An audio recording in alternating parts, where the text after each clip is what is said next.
केली जाते। निष्क्रिय गृहमंत्री फडणवीस राजीनामा द्या अशा आशयाचे फलक इथल्या महिलांच्या हातात आहेत आणि ही जी घटना घडलेली आहे काल त्याच्या विरोधात निदर्शनं आता दादरमध्ये देखील सुरू झालेली आहेत। दृश्यांमध्ये आपण बघू शकतो ही ताजी दृश्य आत्ताची या क्षणाची एनडीटीव्ही मराठीच्या स्क्रीनवर आपण बघतोय।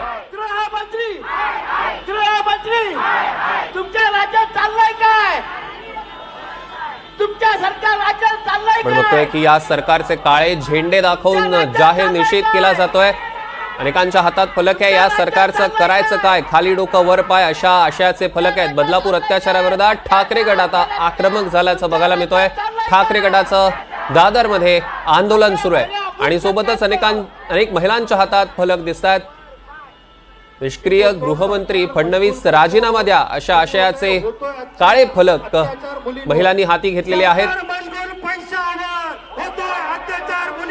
आणि सोबतच 3.5 आणि 6 वर्षाच्या मुलीवर अत्याचार करणाऱ्या नराधमाला फाशी द्या असे देखील फलक आहेत। आंधळ्या बहिरं महायुतीचं सरकार महिलांवर होतात अत्याचार अशा आशयाचे फलक देखील महिलांच्या हातात आहे। आपण बघतोय महिला आक्रमक झालेल्या आहेत। ठाकरे गटाचं हे दादर मधलं आंदोलन।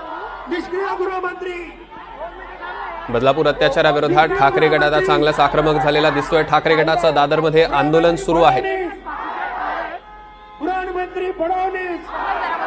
आणि या सरकार विरोधात घोषणा दिल्या जात आहेत। गृहमंत्री देवेंद्र फडणवीसांविरोधात देखील घोषणा दिल्या जात आहेत। निष्क्रिय गृहमंत्री राजीनामा द्या अशा आशयाचे फलक महिलांच्या हातात आहेत तर नराधमांना फाशी दिली पाहिजे ते देखील फलक महिलांच्या हातात दिसतात आणि या सरकारचा काळे झेंडे दाखवत निषेध केला जातोय।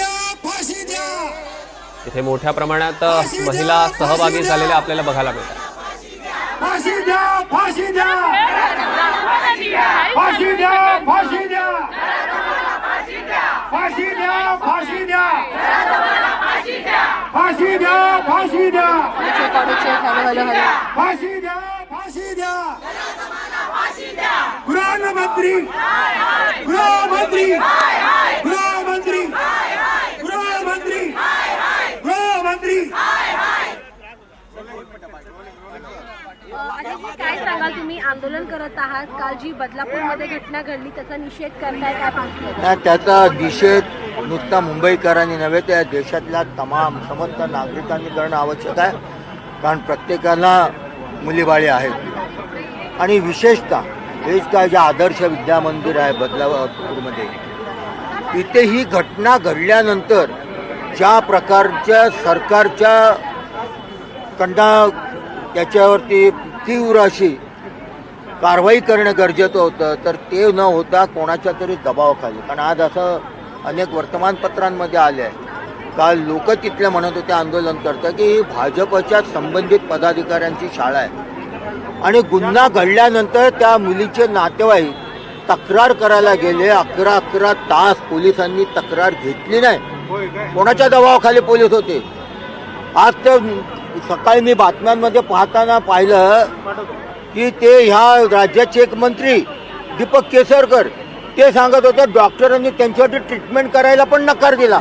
अरे या राज्यात चाललंय काय? लाजा वाटत नाही तुम्हाला असे स्टेटमेंट करायला? डॉक्टरांनी त्यांच्यावर ट्रीटमेंट करायला नकार दिला, आम्ही त्यांच्यावर कारवाई करू असे ते म्हणतात। कधी करणार कारवाई? आणि ज्या पद्धतीने सरकार चाललंय हे दबावाखाली चालवलं जाते। काही आमदार फायरिंग करतात, काही आमदार किडनॅपिंग करतात, काही आमदार अधिकाऱ्यांना मारतात, काही आमदार शिवीगाळ करतात। 2 या सत्ताधारी पक्षातल्या 2 आमदारांना तर 2-2 वर्षाची सजा झाली अधिकाऱ्यांना मारलं म्हणून। म्हणजे काय गुंडांचं सरकार आहे का? आमदार गुंडगिरी करतायत, मंत्री गुंडगिरी करतायत। ते एक आमदार तर अत्यंत शिवीगाळ करत होते। गिरीश महाजन काल मध्यस्थी करण्यासाठी संकट मोचक म्हणून त्यांनी आतापर्यंत अनेक आंदोलनांमध्ये भूमिका बजावलेली दिसते, परंतु कालच्या आंदोलनामध्ये लाठीचार्ज झालेला आपल्याला पाहायला मिळाला आणि ते चुकीचं घडलं अशा पद्धतीची प्रतिक्रिया आहे। 100%।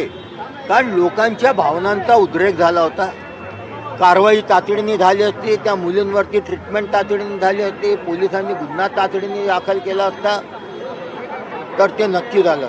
आज तर तुमच्या सोशल मीडियाला एक मुख्यमंत्री आणि 2 उपमुख्यमंत्री लाडली बहीण करत ते गावभर फिरतायत, फटाके वाजवत इव्हेंट करतायत, परंतु याच्यातला एकही जण लाडक्या भाचीला बघायला गेला नाही. सर, तुम्ही म्हणताय की ती शाळा भाजपची होती, भाजपला संबंधित लोकांची होती, मात्र काल तिथल्याच एका भाजपच्या स्थानिक नेत्याचं म्हणणं आहे की हे सगळं जे कालचं आंदोलन झालं ते ठरवून केलेलं आंदोलन होतं, हे मुद्दामून ही माणसं आणली गेली होती. मग तुम्ही गुन्हा केला तो ठरवून केलात का? आंदोलन ठरवून केलं. मग जे काय त्यांचं लैंगिक शोषण केलं गेलं त्या छोट्या मुलींचं, हे तुम्ही ठरवून केलं का? हे बोलण्यापुरतं ठीक आहे. या भावनांचा लोकांच्या उद्रेक आहे, उत्स्फूर्त आंदोलन होतं. लोक लाठीचार्ज पोलीस करत होते तरी रेल्वे ट्रॅकमधनं हलत नव्हते, एवढं उत्स्फूर्त आंदोलन होतं. ते काय कोणी ठरवून केलेलं आंदोलन होत नाही. महिला काय ठरवून होतात? हा धंदा तुम्हाला माहीत आहे, ओ पैसा दो और वोट लो, हा धंदा भाजपचा आहे. त्यांना हे सगळं ठरवून दिल्यासारखं वाटतं, परंतु हे ठरवून वगैरे काय नव्हतं. हे उत्स्फूर्त आंदोलन होतं, जनभावनेचा उद्रेक होता. लोकांनी जो काय अन्याय रोज वर्तमानपत्रामध्ये तुम्ही पहा, रोज मीडियाला बघा, कुठेतरी घडलेलं असते. पुण्यामध्ये अशी घटना घडली, काल कळव्यामध्ये घडले. म्हणजे लहान मुलींना देखील पाहिलं जात नाही.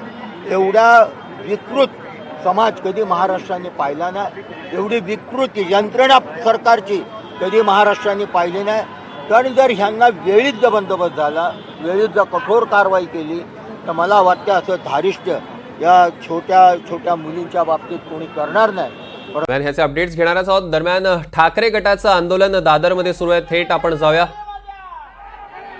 नराधमाला फाशी दिली पाहिजे अशा घोषणा आता तिथे होत आहे. दादरमधले ही ताजी दृश्य आपण बघतोय. सोबतच फडणवीसांच्या राजीनाम्याची सुद्धा मागणी